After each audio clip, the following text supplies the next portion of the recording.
So now we need to get on into the next section, and that's going to be the chorus. It starts off with the same 4 measures, so I'm just going to drag and copy.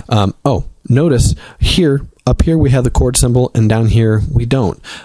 So what I like to do is you should go to paste, and you want special paste. And I could have hit Control-Shift-V instead of Control-V, and I can tell it to also insert the chords, the text, if you have like any text or lyrics, and any automations. If I've recorded something like a change in the distortion or a wah or something like that, it'll place that in there as well. So I can hit OK. And now notice that B is written up there, and it's identical in every way to those 4 measures.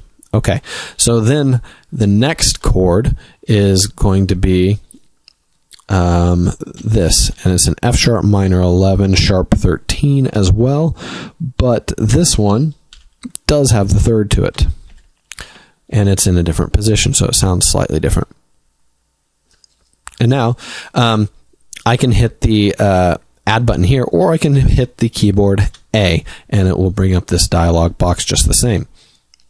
Okay, so I like to finger this pinky ring, and all I'm doing here is right-clicking, pinky ring, and then middle finger, and that way I can change the fingerings here as well. And these are the notes here, and it, of course, did not quite get this one right. It's going to have a much harder time because I'm in an alter tuning, but as we'll see here in a minute, it does sometimes even get the alter tuning chords correct. So here's the new chord, and it is at the 2nd fret, so I'm going to say OK.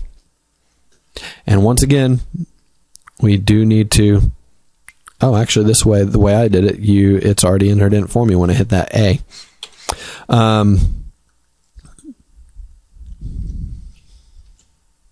Let me.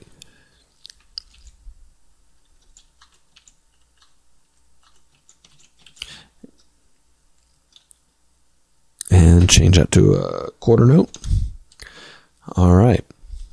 And that was, again, just changing the note value by hitting the plus and minus signs on the keyboard. All right. So notice before I said you can use just the tablature page, and it will include the rhythms for you. And here they are. Here's quarter note, 8th, 8th, 8th, 8th. So that way I don't even have to have the standard notation up there for the rhythm or the slash notation. And that will save you a lot of pages if you're printing, or it can be easier to read just depending on your preference. So just for the rest of the demo, I'm going to include the standard because that's what you're used to seeing, but you can change these properties all you need. All right, so there's OK. And once again, these are strummed. And one thing I haven't done before, and that's what I was just checking on, is I like to include the pick directions in my music when I'm doing strumming. So here we go. This note here needs to be played with a down stroke. So pick stroke down. This is also a pick stroke down. All under the note menu, pick stroke up for this one. And then here, I'm just going to use the keyboard shortcuts, which is Shift D and Shift U, and that will give you the keyboard shortcut for that. And then once again, I want to repeat just this measure, so I'm going to hit Shift % or Shift 5. All right, next chord. We're going to add another chord in, and we're going to do it again in another way. So I'm going to add this chord here, and I know that I want an E major 7 here. So what I'm going to do is I'm going to click E, and I'm going to look for major 7. This is the notation that Guitar Pro 6 uses to indicate a major 7 chord.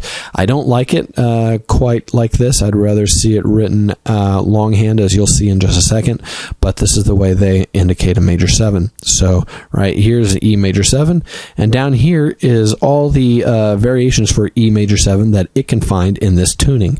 So what I can do is, this is actually the one I want.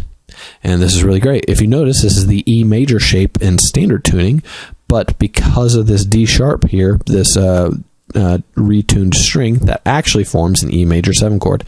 Now, this is the way they would write it, and to me, if I were seeing this in a sheet of music, I would think, okay, that's an E7, and then wouldn't know what the M was. I'd think that was a typo or something. So this is the way you'll see it about 95% of the time. Occasionally jazz scores will have a triangle here instead of a major, but that's how you'll see an E major 7 written, okay? And this one does have the third, so that's all we need. I hit OK, and now that chord is in the library. Once again, click it, it's there. All right, and once again, it's up there. All right, so now I'm going to copy that rhythm, and I'm going to change that to a quarter note, and then here, repeat the previous measure.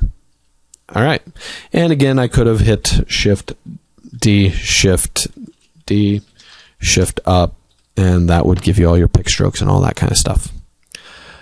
Okay. Now,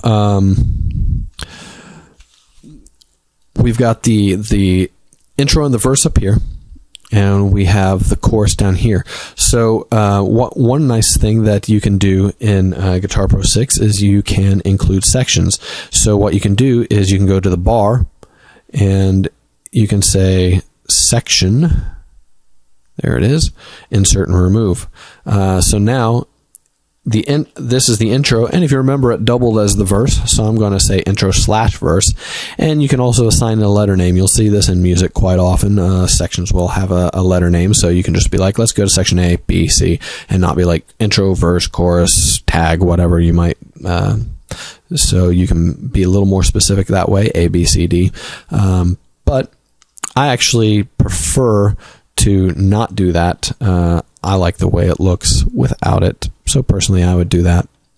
But whatever you need, that's how you do it. So again, you can go to bar and section, or you can hit Shift Insert, and that will get your section. And this next section is the chorus.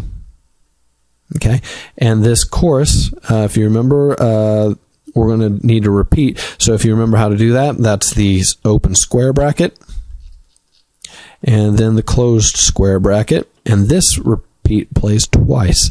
And then notice it doesn't have the ×2 because that's what's assumed if there's no number up there. You just repeat it one more time. Okay, and then we have a new section, and then we would be on to the verse and all that stuff.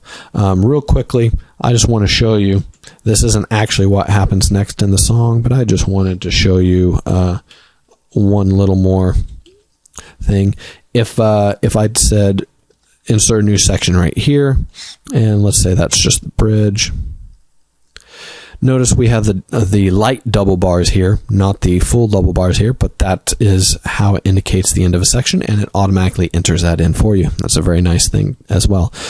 Last thing I want to show you with all these rhythms is if you go to the view, if you go to design mode, you can affect how many measures you see in a single line. So if for some reason I wanted more measures up here because I really didn't need these to take up all that space, I could add, I could tell it to include more measures up here. So now we've got that entire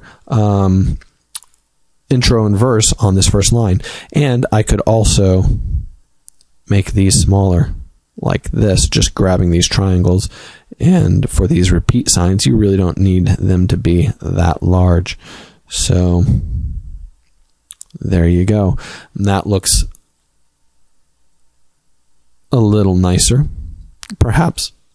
I actually think the other way is a little easier to read, but that one was pretty good too.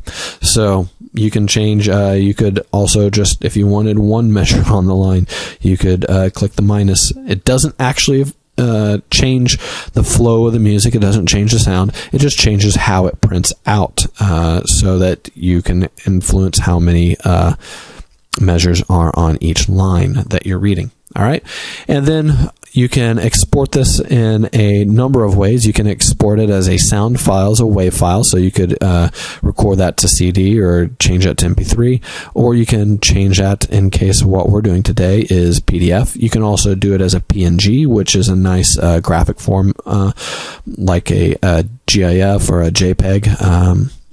And I'm going to save this as, what is it? Only. The only exception. And here's what it looks like now, exported to PDF. Notice it's got the chords up here, and it's got the fingers underneath, and that's very nice, and it tells me my tuning, my tempo, and everything else that we've done so far. So that's it. I hope that was helpful for you, and visit strummpatterns.com, and I have plenty of rhythms and strum patterns and tutorials for you, and I hope that was helpful.